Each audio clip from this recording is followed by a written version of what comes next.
welcome to yet another BA Chats, people. We are so glad that you have joined us.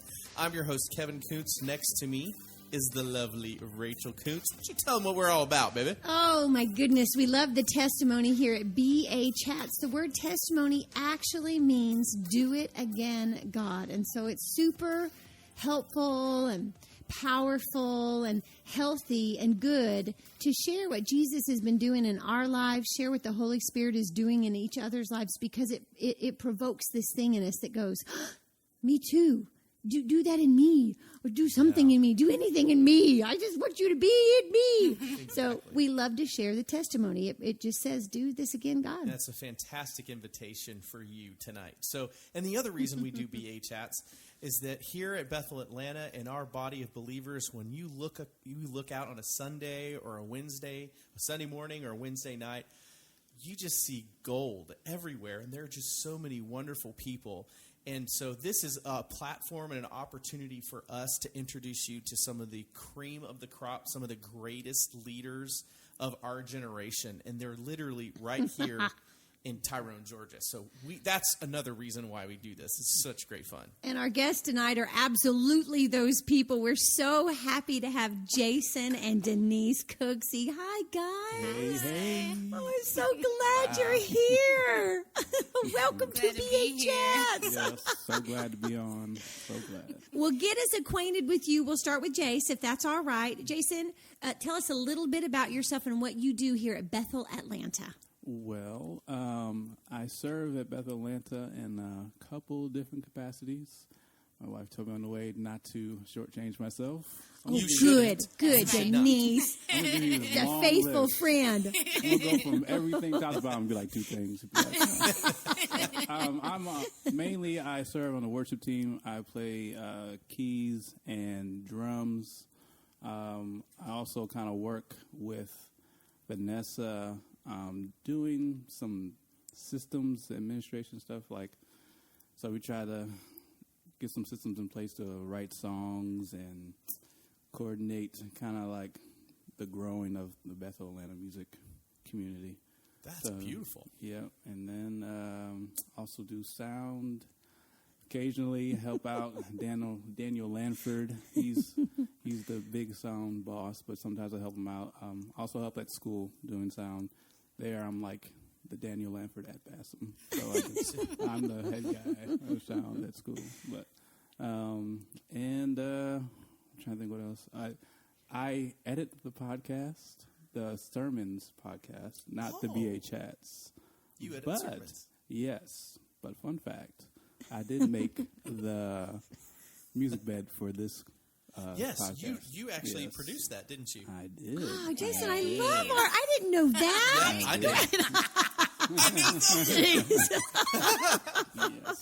So, oh, man, well, thanks. Yeah. And a student as well, correct? And a student at Bethel Atlanta School of Supernatural Ministry. This is my going into the third year. Third year? Oh, yes. Oh, jeez. Great year under Dan Weber. Oh, it's so exciting. You will never be the same. Never. Well, it wasn't the same after first year. Yeah. Every year you get new transformation. So okay, well, let's come back to all of this because, definitely. oh, my goodness, I want you to fill out all of that. I'm so curious, have you always been in music and all that good stuff? So we'll come back. Sure. But beautiful Denise, tell us a little bit about you. What are you doing here at Bethel Atlanta? So, church-wise, I sing on the worship team, and school-wise, BASM, I went through 4 years of BASM, went through all 3 years before we started a fourth year, redid second year, and now I'm on staff for the fourth or internship year. Denise, that's great. Oh, cool. That's great. Mm-hmm. Are you loving it? Obviously. I mean, love it. You do. Yeah, I do. Okay, so say it one more time just for you did 1, 2, 3. I did 1, 2, and 3 before there was a fourth year. I redid second year when Lindy became director because I remember that year. Who doesn't love Lindy? Yeah. Who doesn't want to sit under Mama Love? Yeah. And then Wow. I started on staff last year with the internship year. Wow. Okay. You should have like a doctorate from Bassett. I know, right? You know what I'm saying? Like an honorary doctorate. Dr. I Denise need it. Cooksey. Dr. Denise. That sounds good. That's got a good ring to it, Dee. Specializing in revival. Exactly. A doctor of revival. Oh, we should do this, guys. Yes, we need it. So true. That actually almost sounds like a character for Kingdom Kids. Oh. Dr. Revival. That's right. Nice. We do revival. Okay. Check that one away. character. Help me come back to that. Take a note, kids. Take a note. Well, Denise, have you always been a musician, praise and worship person? Yes, I've always loved to sing. I've always. I assume this will be a question later, but I'm going to jump in. Great. Oh, good. Jump in. Die. In the sense of, or answering the question how I got to Bethel, that was the Great. song was one of the things, worship was one of the things that brought me here, because I've always been a worshiper from the heart, in the sense that there are times where, even as a little girl, I would sing and just feel like, the waterworks start in your eye, like you're going to cry. Like, what is this feeling that this song or just music, the presence is doing? And the first time I ever came to Bethel, Atlanta, I've told this story to some. We were singing Matt Redman, 10,000 Reasons. Oh, wow. Bless the Lord on my soul. And Was this at the ABC building? this was all the way back at the ABC building. It was Father's Day. That's also Oh. super significant to me because, I guess if we get into my story, we'll talk about my dad and the relationship. Oh, but good. it felt like restoration of father that it happened on Father's Day. But there's a girl in our community named Bree. She has Down syndrome. And I heard her singing above, even the worship team. And the way that I describe it is that, it wasn't the best thing you ever heard hearing in your ear, but it was the best thing I ever heard in my heart. I knew she was singing from her heart. Broke me down, tears falling, not because of the worship team, as great as they were, but just it was because Bree.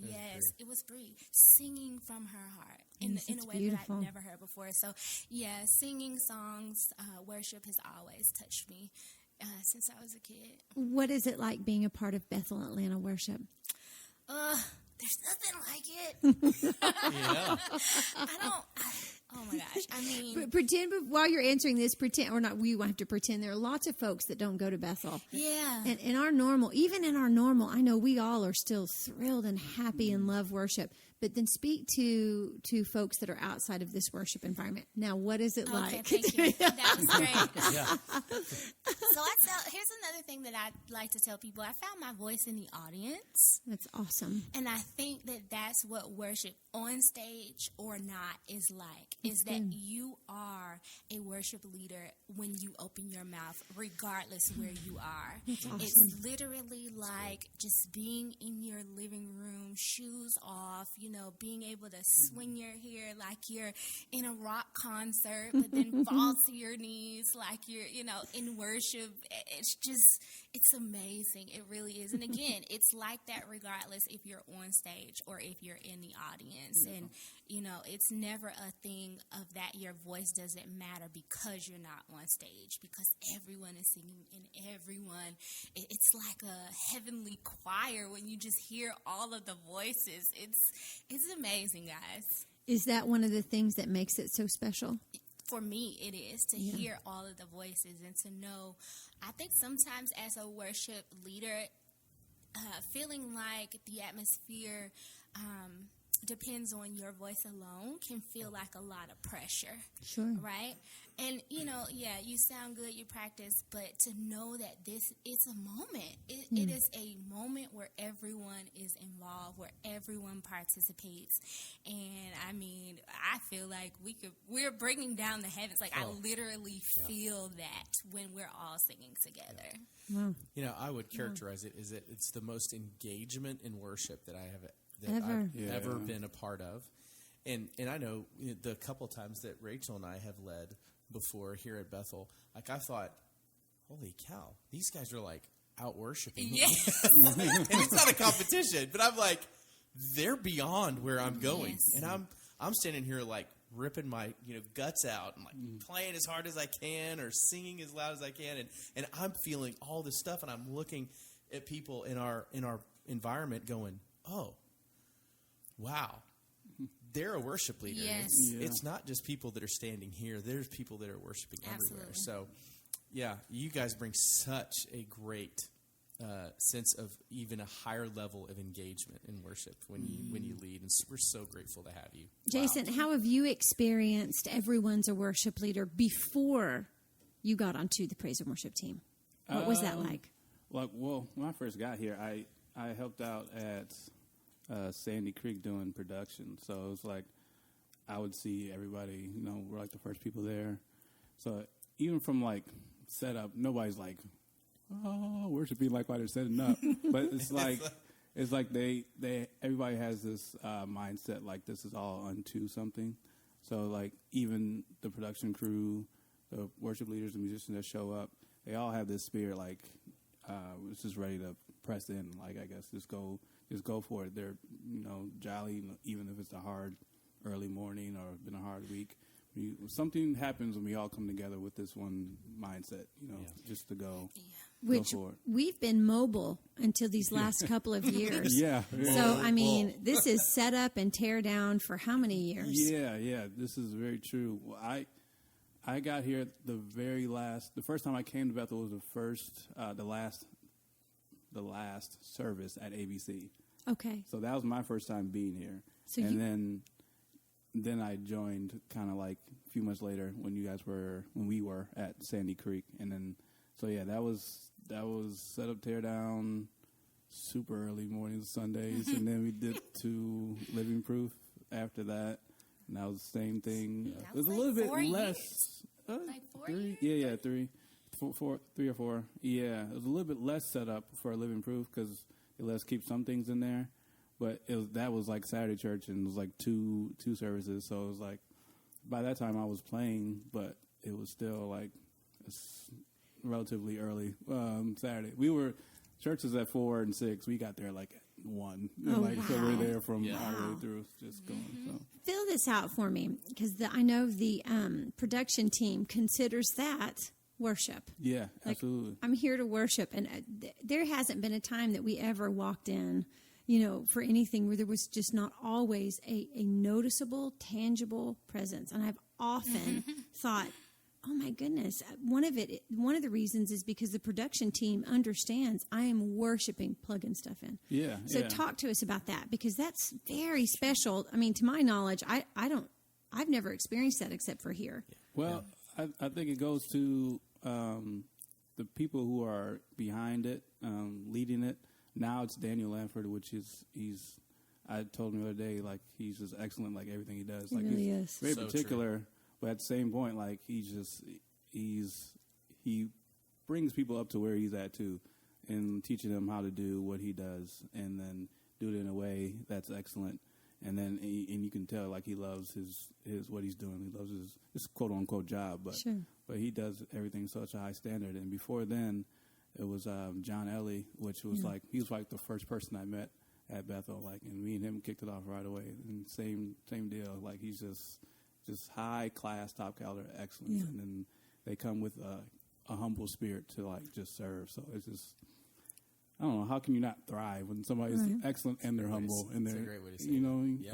and they're doing something with a purpose and unto like I said, unto the Lord or unto something. So they don't take their job like so serious that everybody's like, okay, calm down. But they're not like that by any means. But they're excellent in what they do and they have the right spirit to do it. So like you feel comfortable, even if you make a mistake or do something wrong or like. No, that doesn't go there, or this goes here. This is what we do. It's all with a spirit of humility and like excellence. So, I mean, and it helps the worship team, the people who come after that, everything's set up to just feel like, okay, I can just go and worship. I don't have to worry about all these other technical things that are going crazy, or it doesn't happen like that perfectly every Sunday, but for the most part, it is. So, and we kind of like we've done well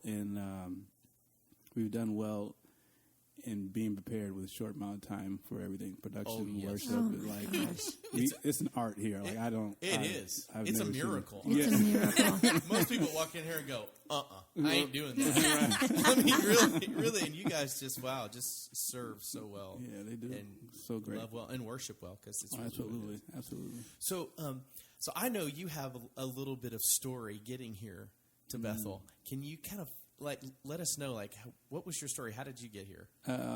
My story kind of started back in 2013. I was living in Minneapolis, and I just started listening to Bethel music through YouTube or whatnot. Oh wow! And then I heard, and I got the book When Heaven Invades Earth, Bill Johnson, the manifesto. It'll wreck your life. I wonder if any other one book I know, has right? broken through that Oh book. my goodness! It's I read that, and I was like, this is how I always thought church should be. Yeah. This is how I always thought, living the Christian life should be. Up until now, it hasn't been. So, We had the same experience. Right. We would weep and weep and just say, "Oh, I have never had these words, but this is just Absolutely. always It's what's been happening in our here hearts." The whole time, been in my heart the whole time. So read that, and I was like, I just kind of just dived in and just everything I could read from Bill Johnson or Chris Valentine, listening to messages, then obviously listen to the music. At that point, I really didn't know there was a Bethel Atlanta. I think I stumbled upon there was a Bethel Atlanta, and then it left my mind because I'm in Minneapolis. And I didn't get here until 2016. So at that point, I was just still in Minneapolis. I got another job in New York in Long Island, New York, to serve on the staff there at a church to do media stuff, kind of stuff that I kind of do here. A little bit more involved. Had more print media and digital, all the announcements, all that stuff. I played there too, but did all those things. And then after the contract was ended there, I was looking for work, and then I had a cousin who lives here in Atlanta, and she was like, "Why don't you just come down and check it out, see if you can find something." And I'm the technical guy, so I do a lot of audiovisual work. So I was like, it's pretty, technological savvy place. So Yeah, it's wide open. Yeah. Let me go down there and try it out. I was like, you let me just stay with you for no, I don't have a job. You let me go. Best cousin Right. ever. Sleep on the couch and eat the sandwiches, baby. Yeah, so she let me come, invited me there, and then when I got here, searching for churches, and then immediately it kind of came back to me because I've always been following Bethel since then, just Reading. I really didn't think about Atlanta. Then I was like, oh wait a minute, there's a Bethel Atlanta. Let me go check this church out. If it's anything like Bethel Reading, if I get the same feeling there, then I'm just gonna do whatever I gotta do to go here. It's I'm done searching for churches. That'll be it. Wow. And that first time coming, the last time you guys were at ABC, that was confirmed. It was worship. I think I got there to the tail end of worship. It was good already, but what sold me was at offering time. John Ellie plays. I think he played "Stomp" by Kirk Franklin. Kirk Franklin. And everybody just started dancing down. I mean, it was like a party. I'm like, oh, I have to come here. I have to. I was like, this is offering right now. It was just, everybody was just going for it. It wasn't okay, play it for a couple of seconds and then stop. It was extended offering time. Everybody was still dancing, singing along. There have been more than a handful of times that Yes. offering just went on and on and on, because even offering is worship. I think it's this idea that if you're doing it, whatever you're doing, it's worship. Yeah. If you're sound, Absolutely. then I'm worshiping the Lord in this. If I'm leading, I'm worshiping. If I'm in the congregation, I'm leading, I'm worshiping. I mean, it's just this beautiful idea of So good. my life. I'm here to worship you. I love it. Yeah. Yes. Well, so 2016, did you at all think that maybe you would find a very beautiful, more than enough Ephesians 3:20 wife? Wow. You two have recently gotten married, Denise. How long have you been married now?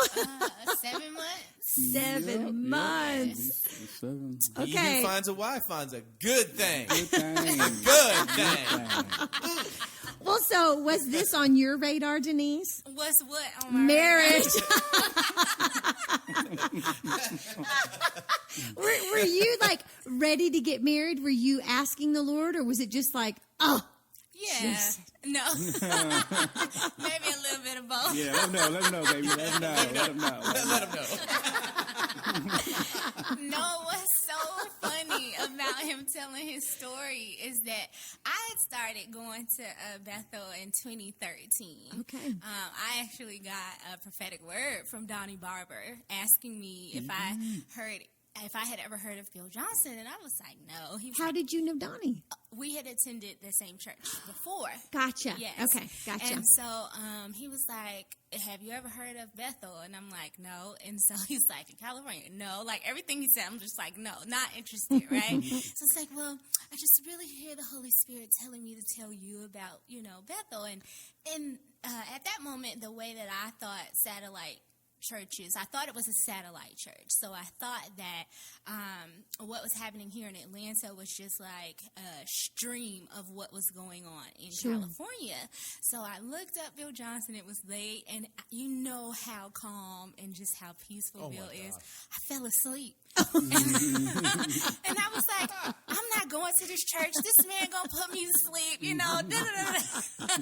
But y'all know how Holy Spirit is, right? He will not leave you alone, at least for me. Like, when Holy Spirit, God talks, he either is going to keep talking or he's not going to say anything else until you go back to what he said, right? I'll hear that. And so he just kept, just like gently, like, Bill Johnson, Bethel, Atlanta. And I Google it, guys. It was 5 minutes away from my house. Oh, wow. I was like, so I can't, it's too close for comfort. Like, I can't even get away from this. Like, I have to pass this church to go where, I would normally go. So let me just go. And then, like I said, it was Father's Day. And I broke down, cried. Share that story. What was it? Why did you break down and cry? Well, when Bree was crying. Okay, gotcha. Singing. Okay. When Bree was singing. So it was really, that touched you that much. It touched me that much because, like I said, I heard her singing from her heart and not, it wasn't the voice, it was the heart. And, like I said, worship pierces me that way. But what's really funny is, like I said, I have been going to Bethel since 2013, fully in 2014. And as he said that John Ellie was the first person that he met. Well, John's daughters and my daughters were best friends at the time. They've since moved. They're still, really close. But I always tell this story about us. And so I will also say I was a single mom until marrying him.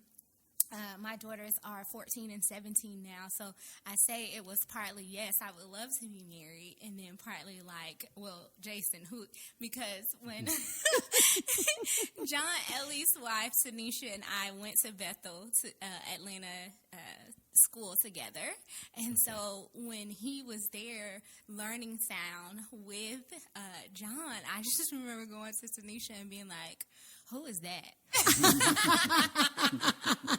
Who is that tall, dark, and handsome man? Exactly. Who is that? So it was a little bit of both, okay? Not knowing or even thinking that it would, because it took several years from that moment until, we, got to know each other and connect and date. But were you guys just friends? Were you acquaintances? We actually didn't say more than hi or bye for a long time. John Ellie and family moved to California, and within that move, Jason also had a knee injury, so he went back home for a couple months. To Minneapolis? So I'm from Wisconsin. Yeah, gotcha. So that's where my mom and dad live. You know how to say out of sight, out of mind. He just wasn't in church anymore, and John and Tanisha weren't there. So it wasn't a connection. I just didn't see him, and then once his knee got better, he came back, and John wasn't there. He kind of started doing what John was doing, and then it was like, oh, he's back. And so we would just see each other in passing at Bethel Life, at school, if he was, playing for worship, at, church, if he was doing things, but it was never just like, hey, how are you doing, or getting acquainted until a friend's birthday going away. June Ann, your favorite. I love June Ann. Is my favorite. I love her. She's the beginning of our story. We had a game night to send her off to. She'd done a summer in Colorado. Yeah. I didn't know this. Yes, the night. Well, not the night. I before she remember left. the game night. You remember that? Well, and I didn't go, but I remember the whole thing. That's where you guys. That's where we really started to see and interact with each other. And then we started having Saturday churches. So that same group of friends just started hanging out every Saturday after church. And it was really cool. Like, I feel like Testimony Do It Again. Like, because Saturday church, I'm sorry. Right, bring that back. That's not where I was going, but Kevin say what?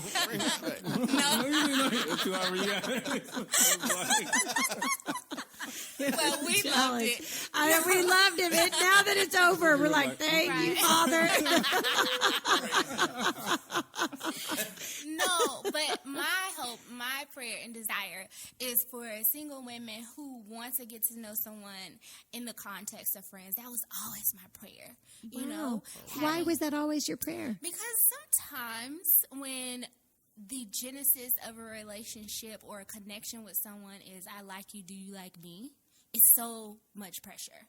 That's helpful, Denise. Wow, you know, to perform, everything I do is being filtered through, does he like me? Is he going to like me? This is helpful. Will he still like me? You know? Right. But there was none of that between us. And that was something, like I said, that I prayed and wanted to experience because I had 2 kids. I was a single mom.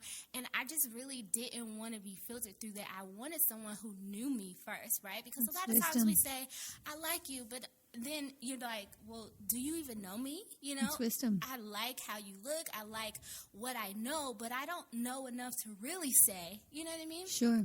And I just wanted that. I wanted the time to be able to get to know someone without the cover of the rose-colored glasses of I'm only seeing him through I think I like him and this could end up somewhere. That's or he was helpful. only seeing me through that. Wow, Is that patience? Is that wisdom? Dr. Denise! You're a doctor of more than just revival. Jason's just like, I like it. I just like it. I like you, and I don't know how it's going to end up, but I like it. I can tell. I can see it in his eyes. The glimmer. That's a little shy. Is that patience? Is it wisdom? It is patience. Okay. It is wisdom. It's wisdom because it's like, you know, if you're going to be married to somebody, if marriage is the goal of dating, that I need to know more than 10% about this person. Oh, Denise, I love this. Oh, it's really great.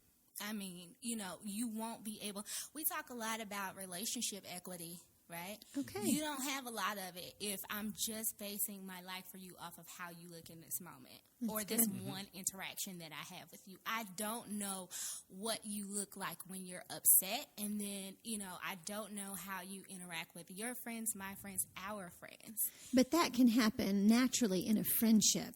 It does happen naturally in a this friendship. Is great. And so, like I said, even though there was definitely a who is that in 2016, and then, you know, the next year or year and a half, it was like, oh, who is this guy?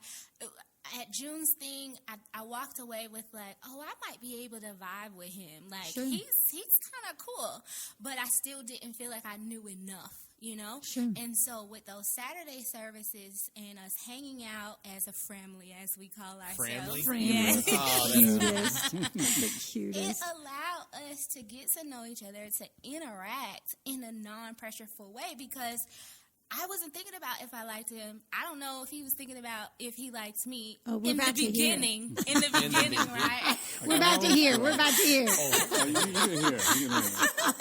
But it was more so like, these are my friends. These are his friends. He's cool. I'm cool. We're just hanging out. Oh, that sounds and so I good. got to know him in that way. He got to know me. What's really cool is a lot of times we were hanging out, my daughters were there, so he got to know them in the same way, and they got to know him in that way as well. Again, so no pressure atmosphere. Wow. Which, of course, that had to be so important to you. It was so important. It was, like I said, it was literally a prayer of mine. Like, if we had a list of past guys, they would tell you that I would be like, oh, I just really want to continue to get to know you as a friend. Oh, Denise, I love that about you. patience, wisdom. I love that. Well, and here's the other thing. Again, I had 2 daughters, so I had to be really, really intentional about who I was going to bring into my family. Good for you. As, my husband and someone who I could trust with me and with them. Sure. It just wasn't let me go get married because I'm single and I'm a mom. You know what I mean? Sure. Like, I cared a lot about my daughters. I cared a lot about, who was going to come in and lead our family in that way. Sure. That's so good. That's I wisdom. appreciate you. It is wisdom. Jace, was it like this for you too? Listen, this is what. Listen. happened. Come on. This is what happened. Come on, Jace. So, No pressure. She is beautiful. I noticed this. I was like, "What is this gorgeous?" obviously, she's fine. Like, Yes. Yes. We You know. are a beautiful woman. Thank you, guys. beautiful. That's obvious. Anybody looking, anybody come to church at Bethel is going to see her and be like, "Oh, she's pretty." Yeah. So I did that also, but like getting to know her was like a journey for me in that at June's going away party, I was getting to see her personality, and she's really cool. She's really fun to talk to. Obviously, you can see she lights up a room, and she's very engaging. So like that was cool all by itself, just to enjoy her in that way as just a friend. And we would always joke. I would always, throw some jokes out there and teasing a little bit. Yeah, a little bit. And I would not catch on. I was so lost. She was in strict wisdom patience mode. What were the jokes? We call this lane the friend zone right here. We're staying in the friend lane. That's it. Listen, let her tell it, though. I'm the one who did that, not her. Not her. If she tells the story, I'm the one that kept her at arm's bay. Like, He did. no. But the reason why was when we were getting to know each other, I had, I don't know, probably a lot of guys have this list of what they want in a woman, and like, my wife's gonna be this, and this. So I had this list in my head, and certain things she filled, certain things she didn't. So I'm like, initially I'm just like, oh well, if a woman has kids, I don't think I'm ready to be a father at any time. So no matter how beautiful she is, how cool she is, it's just not going down that road. You don't want to go down the path if you don't want to do it. And then continue hanging out with her all summer, and then all of a sudden, this little thing's like, you could. So now I'm like, Every time she lights up a room, you're like, man, the kids are looking really good. I'm like, well, the daughters are pretty cool, man. We hung out with them. They're pretty cool. I think I could maybe. And then like, nah. I was like, no, I'm not going down that road. Not doing that. Not doing it. And then like kind of like chipped away, and I'm just thinking like, all right, Jason, if you do this, you ask her out, like, I had this in my mind. If I ask her out and she says yes, this is going to be my wife. Like, there's no reason to enter into something that way, especially in this situation. If I'm throwing out my list, this means this is it. Like, Wow. You're the one. I'm not trying to figure out if you're the one. You're the one, because I took this step to say, I'm choosing to enter into this relationship. I'm throwing out this list. This means I'm all in now, because I took the first step to initiate it. If she says yes. So if she says yes, then all right, Jay, that's it. It's the one. I don't know how it's going to work out. Like in my mind, you can't say, so you just knew she was going to marry you? You're like, well, not being, prideful or anything like that. But I felt like if she says yes and she's dating me, this is the one. He tells y'all he don't want to be private. When I asked, he didn't put a disclaimer out there. He was like, yeah. I knew you said yeah. Yeah. It was you. You're the one. You're going to be my wife. It sounds like confidence to me, Jason. That's it. But like getting to that point was definitely a journey. And then I think it was Labor Day. We had the family had to get together at her house, and everybody's like leaving. I'm like the last person there, so trying to help her clean up, and she tells us though, she's like, I'm thinking like, what is he still? Why is he still here? What I'm doing is I'm trying to work up the nerve to ask her out. Like I'm trying to. I'm like at that point I'm just like, you just gotta do it, man. You just bite the bullet. Ask her out. Just do it. And then so we're in the kitchen. I'm just like, all right, bye. So I'm driving. I was like, you chicken out. Like, really, Jay? Really? I'm driving in the car. I'm on Highway 75. At this point, I live in Dunwoody. I live on the north side. Yeah. So she lives by the airport. So it's a good 40-minute drive.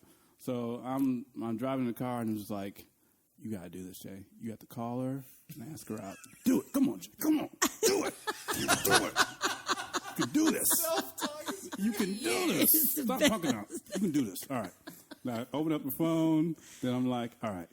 Hit her. I'm opening up the text message. If you know you have an iPhone, you go to your text messages. You can hit the person's picture, and then it gives you the option to call, right? So I hit the picture, hit the phone, and then I'm thinking it's going to call right away. And it brings up the phone number. I'm like, man, wait another like 2-3 minutes. Like, do I want to hit the phone? Do I want to call her? Do you really want to do this, Jay? Come on, stop. Do it. This is awesome. Do it. It's the Call. best. The caller. So I was like, hey, Denise, how you doing? I'm just going to come straight out and say, hey, would you like to go out with me sometime? And she was like, I would love that. Were you aware at this point at all? Or? No, I was still clueless. And that's why when I tell it, I say that it feels like he had me at arm's length because he gave me no clues in my mind, right? Like he was saying he would do little jokes here and there, but I just thought he was being funny. Like, because and with friends, this is what you do, So even if you don't necessarily like a person, you still might like jab a little. But I was clueless, guys. It was funny. Another thing that I do tell people about that particular instance is that a week before, because the girls in the family knew that I liked him or that I wanted, was curious about if he liked me or if,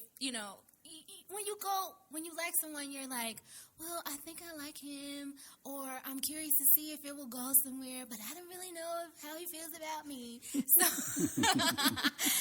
about a week before, the girls and I had this like mini powwow of like, are you going to tell him how you feel? And one thing that I tell people about our story is I read this book called When God Writes Your Love Story. Mm. Oh, wow. I've heard good things about it. I've never read it, but I've heard really good things about that book. Great book. You would recommend it? I highly recommend that book.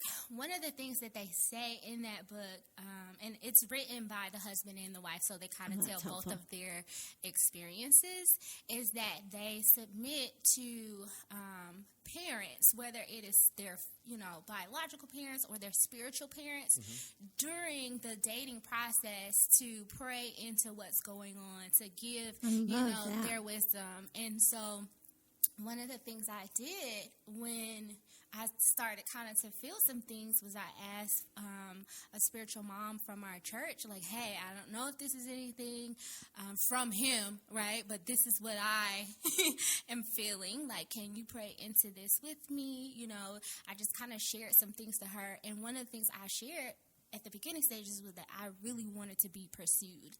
So at that week, like the week before, when I was talking to my friends, my friends were like, well, are you going to say something? I was like, I don't know.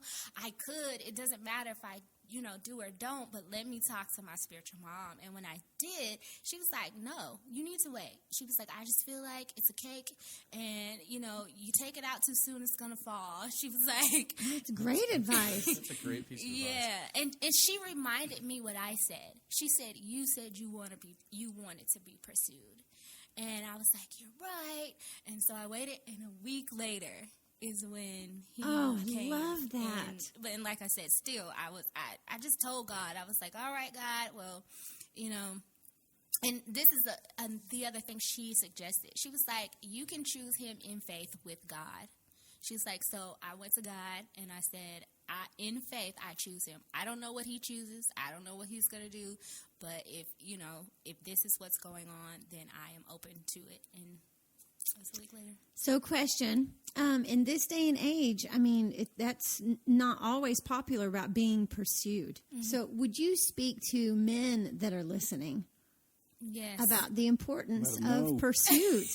Because every, and now I know you're not single, but every single woman I talk to, that is exactly what they say. And I'm like, oh my goodness, I just bless. It's something that is not promoted as beautiful always in culture today, and it's such a shame. I love pursuit. Yeah, you know, what's interesting, number one, guys, if you like the girl, just say something. You know, what I was actually just talking to Jason in the car on the way here, and what I was telling him was that I feel like what a lot of women have heard and what a lot of women believe because they have heard it is that men need help communicating. I love this. I'm And so glad so- you're saying this. I love this. And because of that, what do? Are you going to tell him you like him? Are you going to ask him if he likes you? You know, is he open to dating? It's like you said, even though we want to be pursued, we're doing a lot of the work because we have heard they need help. They need help communicating.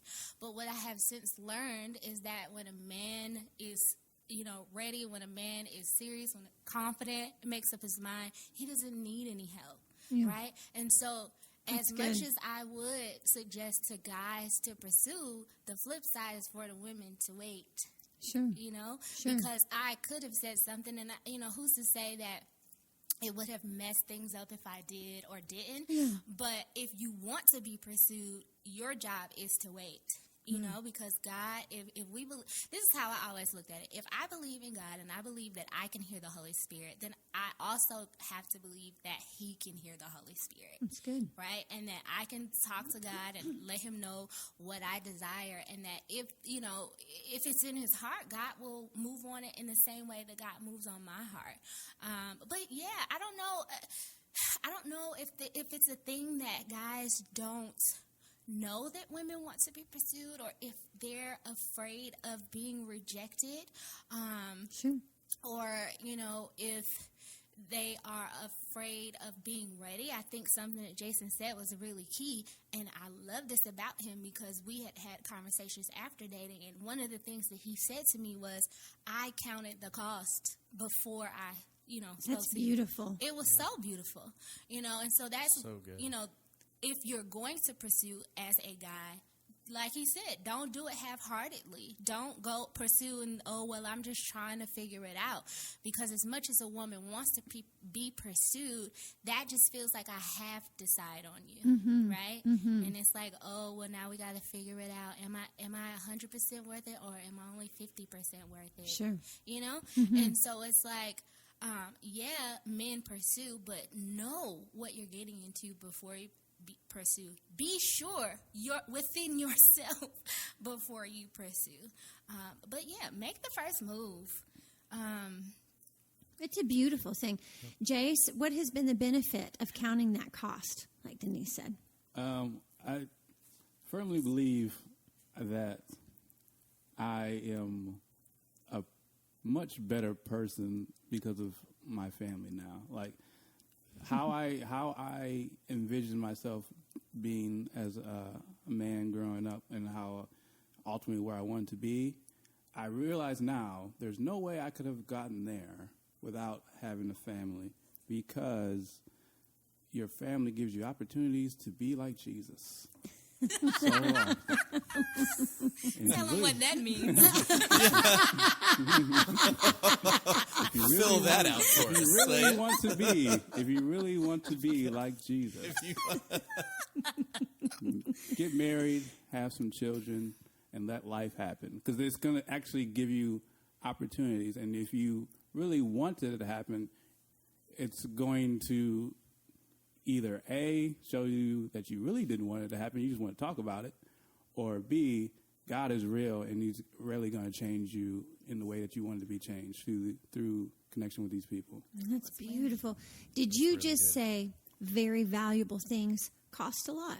Very much so, yes. Yeah. So none of us should mind the cost if there is something of huge value, Absolutely. like a family that we're Absolutely. obtaining. Okay. Absolutely. Okay. And you guys do this so well. That's why we are going to be asking you guys stuff afterwards. But we're Family learning. is beautiful, for real. Even in our short time together, we're learning. So I think we're learning exponentially, like how to be better, like family, but like how important the family unit is, and then how that in turn, like turns you into being more like Christ. Like honestly, like in the context of family, it's like, oh, this is what you meant. Why you wanted family? Why you wanted community? Like this is how it happens. Right. Wow, so well said. We say it giggling all the time, but truly, if you want to just do things for Jesus, then stay single, and you can do so much more, possibly for him, not always, but possibly. But if you want to become like Jesus and be transformed into Jesus, go ahead and get married and have kids, because it's a love that's so huge and compelling that you are willing to turn yourself inside out. Yeah. And I'll just become what this situation needs for these people to do well, because I love them. I mean, I can barely stand it. You know, I've got to get good at this because these people are precious. Absolutely.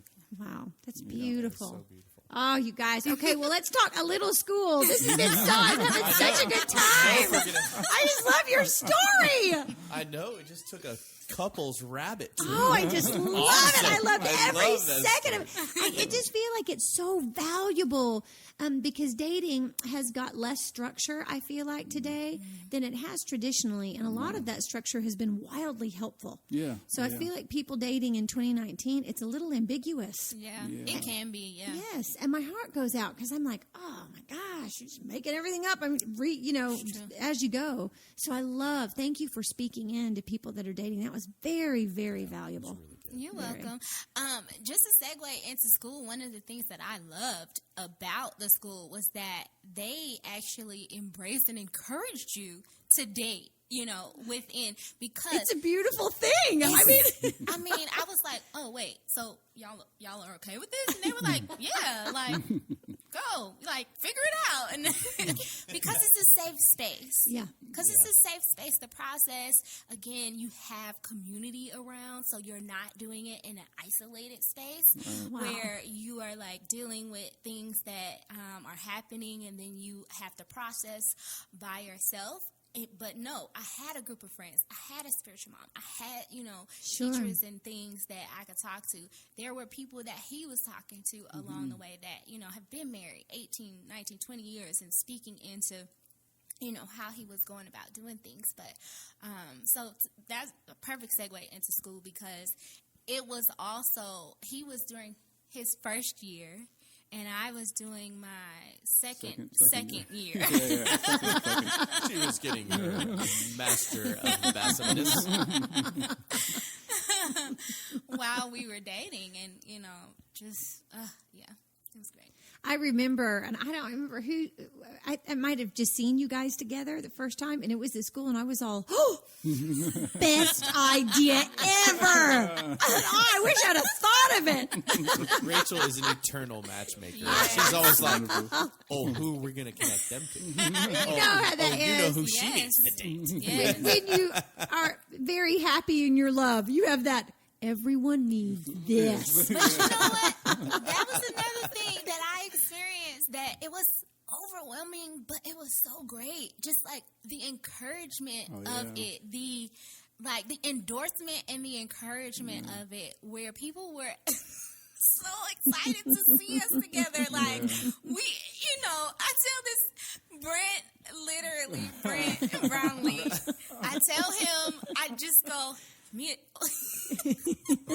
first of all, before we started dating, we had a worship night here, and I say, oh, are you doing sound on the iPad? And he's like, this is Jason's iPad. He's awesome. So this is before I knew Jason, right? And I'm like, you had a PR guy going. The greatest man ever.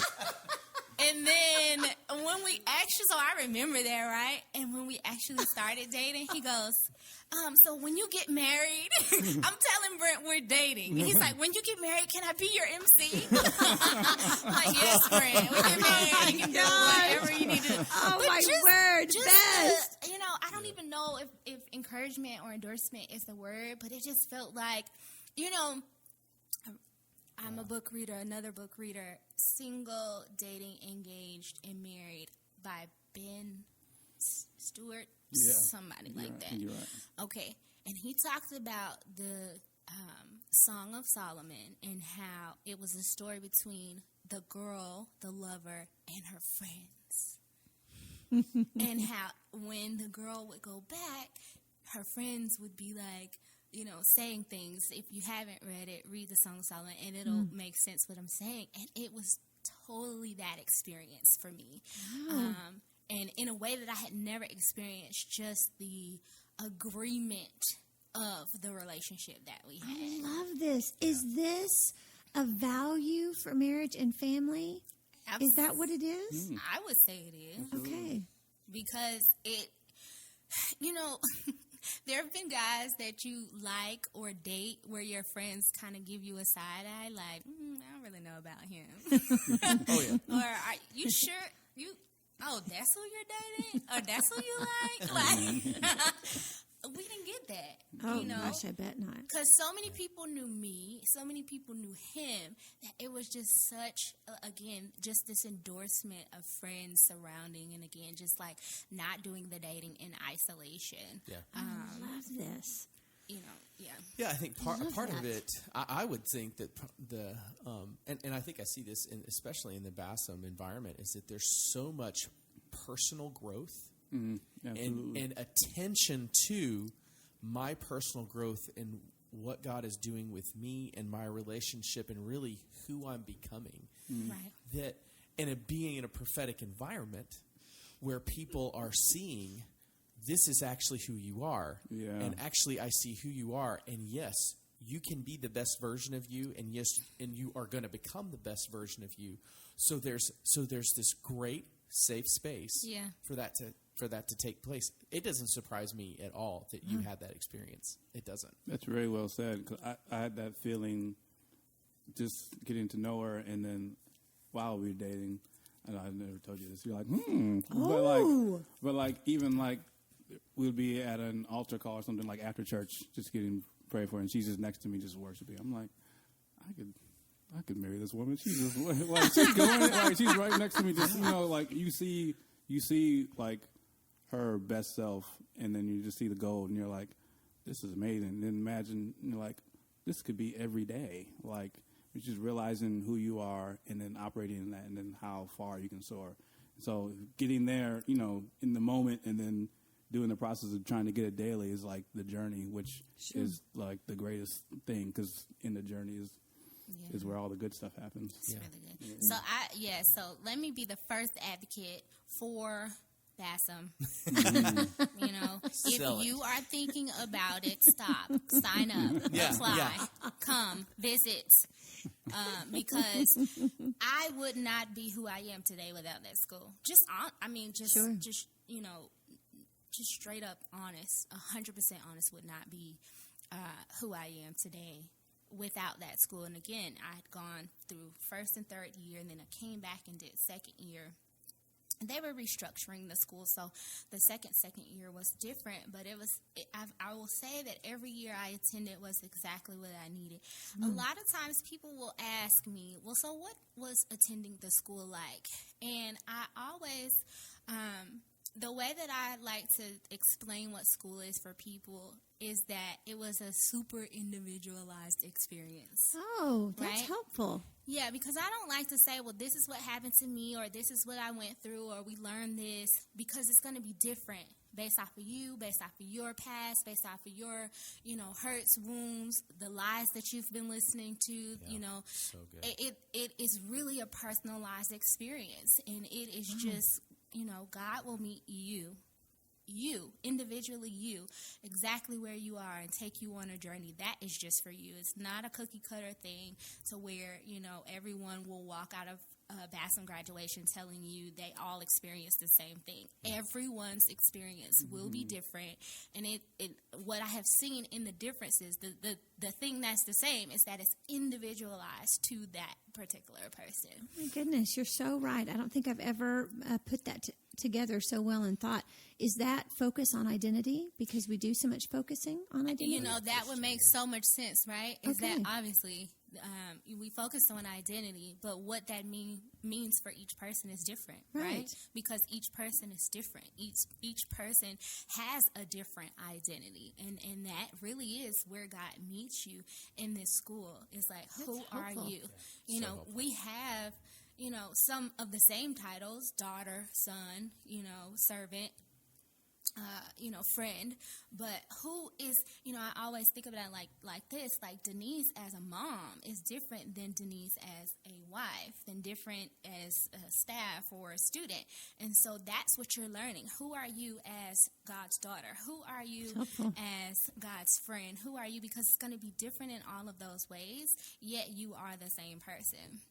It's good. Jace, has that been your experience as well? With identity at Bassam? Very much so. In that, coming from where I was and getting to Atlanta, it was had a lot of restructuring of the identity that needed to happen. Sure. So definitely, first year is like that's like the theme. But, Yeah, absolutely. So absolutely through like first year, but like it never goes away. Second year is for me. I just finished second year. It was more focused on, I guess, more presence and just like revival, but in that, you have to reinforce your identity to have the feeling like you can go before in the presence, go before God in His presence, or just be able to soak and lay in there and not feel like you're still inadequate in some ways in terms of like not worthy to. You don't want me in the presence. I can't hear from you. Wow. Why am I just sitting here? And you know, like he's not going to speak. You have you still have to reinforce the truth of your identity really to go deeper. So it never goes away. But it's absolutely like the bedrock of the school, and I feel like of our lives, of knowing who you are so you can align with what Christ has done for you, and then operate from that. Alignment, it's like, I guess, is what more so would be like what I'm trying to say, alignment. Identity is like the concept we're studying, but it's really just kind of getting in alignment with what Christ has already done for you and what He said you are. So helpful. So really school helps us to stay aligned in those 9 months. So helpful. That's really good. So let's do this. So let's take 2 minutes each and just real quick tell, and it could be less than 2 minutes if you want, but tell me your favorite story from Bassam. Like maybe one of your favorite nights, favorite moments. There have been so many. I might have one already. You go first. Well, gosh, favorite. I will take one from this year. I can't. Okay. Well, I'll say it's favorite. It's 1A. We'll put one. I have like 1A. I addendum. really could 1A. go multiple ones, but PCB this year was like insane.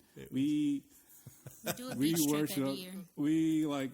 Good night. Kevin, you were there, weren't you? Oh, so man. we worshipped like all night. It was planned to have like a worship set and then have somebody speak. And I think Dan was supposed to speak. Dan was supposed to, but he didn't. He didn't. We got there and we just He just screamed. it just kept going. I think I played the keys that night. I was playing for like 3 hours I think straight. it was more than It might be longer. I was like, oh, this took me back to like back home days, like where Pentecostal church, you're just playing forever, But I loved every moment of it because it was so everybody was just going for more of God, just relishing the presence of God. Like it was like every single person in there was getting wrecked. It doesn't. Oh, This is the first year that I did not go, but that night I got at least 5 different pictures from 5 different people. Wow. One time, Kevin, he had a cooler on his head. The cooler. I was like, what is going on? You guys are obviously having a great time. That The was people, funny. they were sending videos and pictures back to me in Peachtree City, and I was all, wow. I mean, I was with you in spirit. It was beautiful. It was a great so night. good. yeah. I'm going to tag on to PCB. So every year, for those who don't know, we do a beach trip in the beginning of our year to kind of seal the year. And just what I love about it is it's 3 days, no, like a whole lot of internet, and you just become instant friends. With your roomies. Yes, with your roomies and everyone that you're in school with. And it really just solidifies the year. And so, again. It's like going back to camp. It is. And Yeah. you're at the beach. Like, With adults. It's adult camp. It is. It really is. Beach. It's the best thing. You know, as an adult, you think like, oh my God, what is this? It's gonna be like so lame, but it's just the best thing ever. It really is the best thing ever. So, like Jason, I have multiple favorites because how can you go through a school for so many years and not have multiple favorites? Mine would be, so this is gonna be a plug. Jen Stockman. Oh. The War on Your Voice. If you have not purchased that book, please purchase and read it like tomorrow. That's It's a that shameless helpful. plug right there. It's that no helpful, shame in though. this, It's that okay? helpful. It's It that is that helpful. Well, imagine, like I said, for the last 4 years, I've been going to PCB, and Jen has been sharing parts of that book, stories from that book, Yeah. all 3 or 4 years that Yeah. I've been. Just a tissue And one last will year, we go, and I know exactly what she's going to share because I've heard it before. This is, you know, she wrote about, this is her story, and, you know, certain pieces are different or, you know, more. I literally cried the entire time. Denise. As like I had never heard it before, and this guy is wow. like, we're like newly dating, and he's like, "You need some tissue." You're the man. You're the man. He was so nice. sweet. He just let me, like, you know, cry on his shoulder and just kept getting me tissue. And I don't know, I think it's a favorite moment because as a single mom, I feel like I had to, for lack of a better word or term, harden my heart to things to get by. Sure. And just like I said, I wouldn't be the person that I am if I hadn't gone to school. Over the course of school and church, my heart has just become soft. Like I told you, I cried the first time I heard Bree sing, and that was not something I did at that point in my life. I just, you know, I didn't cry like that. And you know, anytime you have children who would say, "Oh, you different after you went to that school." Sure. You know something has changed, and so And the girls did? the girls will absolutely tell you every time you ask that. Oh yeah, she changed. So Wow. that school changed her. She was different. That's you know? significant coming from your It children. really is. Yeah. Because they know you in ways no Right. one else knows you. Right. You can go and talk one way on a stage or on a podcast, Yeah. but who do you go home to Right. knows you, you know. And so, yeah, them saying that was my testimony of like, oh, something's happening. But Wow. just the Great. fact that I was that open and felt so ministered to that I cried. Wow. Beautiful. Deep cleansing Just, tears. it They're was so helpful. great. I can even say, like, and you asked me why. I don't know, because I knew everything she was going to say. I just felt it in a way I never had before. It's just softening your heart. Yeah. Wow. Yeah. Oh my goodness. The Cookseys. You guys. You guys. What an honor and a treat to have you. Thank you Honor's so ours. much for Yeah. coming. You guys, this has been so much fun. I love your story. We hadn't heard any of this. Oh, wow. Well, we always like to close with just a little bit of ministry. Is there anything that you would like to impart to our folks that are listening? Yeah, I want to impart hope into single women, into your relationships, dating relationships, single life, and, you know, being pursued by the man that God has for you, and just learning to trust God and to wait on the Lord. Because if I had done anything with anybody before, I also wouldn't be who I am right now. Oh, I love that. So, yeah, I just release hope, you know, and we say testimony, do it again, Lord, that, you know, if there is a prayer to get to know a husband and friends and to be married, that you orchestrate that, Lord, that, you know, that you write their love story, that they submit to friends and community and spiritual parents, and that their relationship and the process by which it became will be their testimony. It's beautiful. Thanks, Denise. You're welcome. Thanks, Jace. Really good. I think I just want to impart awareness, awareness of God and awareness of His presence. I feel like we all want more. I mean, I think a lot of times the more of God looks like you being more aware of that He's here, or that He's with you at your job. He's with you. He's there to heal in the grocery store. He's there to, minister to somebody on the street that needs money or homeless, whatever. He's the more of God is being more aware. So I feel like when you're more aware of things, you act on the awareness, and once you become aware, you can no longer be unaware of His presence. So I just kind of impart awareness and giving wisdom in whatever you need in the moment. God is always present. He's always there to help.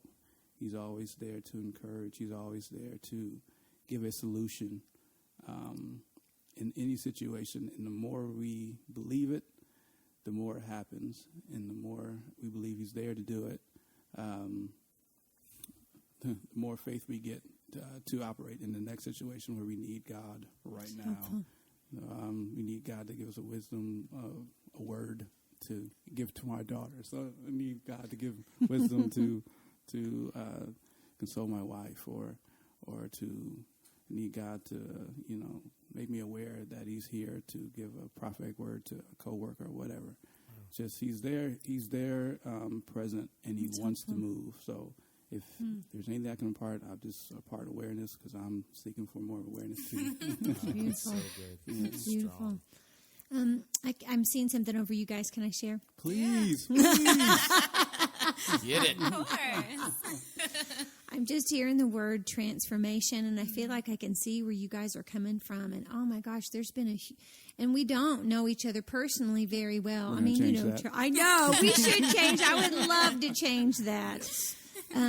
But I wouldn't know this personally. But man, you guys have come a long way. Like, I feel like I'm looking at it, and it is gaining huge momentum. Like, your growth together, your personal growth, your growth with the Lord is gaining momentum. And I just hear transformation. You guys are in for some beautiful changes, like not the uncomfortable change, not that outside change that makes you go, how will I fill it out? But you guys, I can just feel like a billowing transformation, and a billowing character and integrity that has got so much speed going that you guys will not be the same in a year. You will not be the same in 2 years.